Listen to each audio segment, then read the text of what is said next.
everyone, it's Laura, and today I'm here to talk to you about the 7.5 Deaths of Evelyn Hardcastle. So this book is something I've heard about a little bit over the years, and although I haven't heard a lot of praise or a lot of hype about it, generally I've just heard favorable things. So I was really curious about it, and for whatever reason, I just decided to listen to it on audiobook when I was working, and I don't know if that was the right choice for me, because the premise of the story is that it's told from the perspective of Aidan Bishop, and he wakes up and he's in an unfamiliar body. He doesn't have much memory of who he is or where he is or what he's doing there. And he basically wakes up in the forest and he thinks he hears a murder happen. And so he ends up stumbling distraught to this manor house that's in a lot of disrepair and is kind of crumbling and more of a relic of better times. And he's kind of stumbling through what's going on. And this ominous voice and presence basically kind of tells him he has 8 days to figure out who will murder Evelyn Hardcastle. And that's his job. And each morning he will relive the same day and wake up as a different person. So it's a very odd book and very disorienting, because obviously you only know as much as Aidan, and he doesn't know anything to begin with. Basically, he doesn't know who to trust, and basically you learn that this gathering of people at this estate it's a Hardcastle estate, and it's on the date that one of their sons passed away many years ago, and that kind of destroyed the family at the time. And the matriarch of the family blamed Evelyn because I believe she was the oldest child, and she was tasked with watching the younger children, and she didn't because she wanted to do her own thing, and that resulted in her brother's death. So she was sent away to Paris in order to kind of just basically be exiled from her family. And so she thinks that this gathering is to somehow punish her, because all the people here at the manor are the same exact people that were here when her brother died. And the more you learn about these people at this gathering, it's not a great group of people. There are a lot of unsavory people and some criminals. So one of my main problems with this book is definitely my fault. And that's because I don't own this book. I'm trying to be good and use only audiobooks if it's not something that I physically own. And seeing as this is kind of a murder mystery with a big cast of characters, it was a little hard sometimes to figure out who was who and what was going on. And I eventually ended up looking on Wikipedia, and they had kind of a character breakdown, and that helped somewhat. But it did take a little while to kind of get my bearings on that.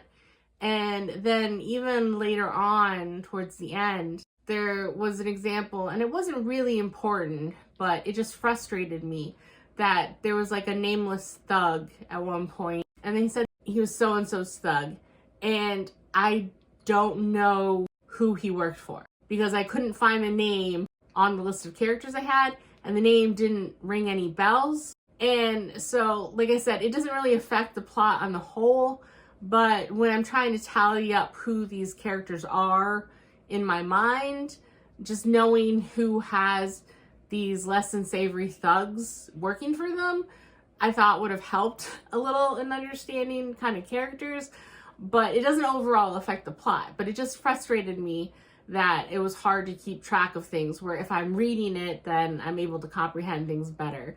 But I did have to like rewind that part 2 or 3 times.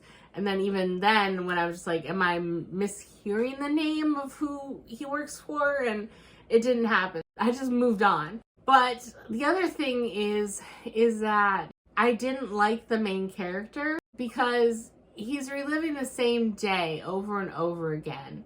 So as you see him progress through the 8 days, he sees the old versions of himself, and he sometimes interacts with versions from day 7 or 8, and that warn him from day 7 or 8 if he's, say, in day 4 of the 8-day stretch. And they tell him not to try and save Evelyn, to just solve the murder. But he doesn't even listen to himself. And that just frustrates me, because I understand if you're dropped in a situation like this and you don't know who to trust and you have no prior knowledge and you don't know up from down, that it can be hard to make clear decisions. And I understand as a moral person, if you can somehow affect events so that a murder doesn't happen, then it makes sense that you would try and stop it. But on the other hand, if you've met numerous future versions of yourself from the same 8-day time loop, and you're telling yourself anything you do to try and stop this murder, it won't help, it won't work, and you still do it anyway. Like, he's so obstinate and stubborn against his own advice, and it just doesn't make sense to me. And he wakes up, when he first wakes up on day 1, he has the name Anna on his lips, and so when he thinks he hears a murder, he thinks it's Anna, even though he has no concept of who Anna is or why she would be murdered or who he is or what's going on. And so he's looking for Anna the entire time. Nobody sees her. Nobody knows who that is. And he just kind of goes in this side quest. And when he eventually does find Anna and kind of understand that, he just blindly trusts her. And it's just one of those things that he's so suspicious of himself and other people. But I understand you must think that you have her name in store for a reason. But I wish I just would have seen some caution in his approach to Anna. And I don't know, just Aiden frustrated me in so many ways. And then I don't want to spoil anything with this book about why he's going through this day 8 times, why he's trying to figure out who killed Evelyn Hardcastle, or the bigger picture of the whole thing, what's going on. I'm not going to spoil any of that, but I just have to say, the conclusion of the book, where you do find out all those things, I found it a little underwhelming, actually. I didn't like a lot of it, and I didn't like the conclusion of the book.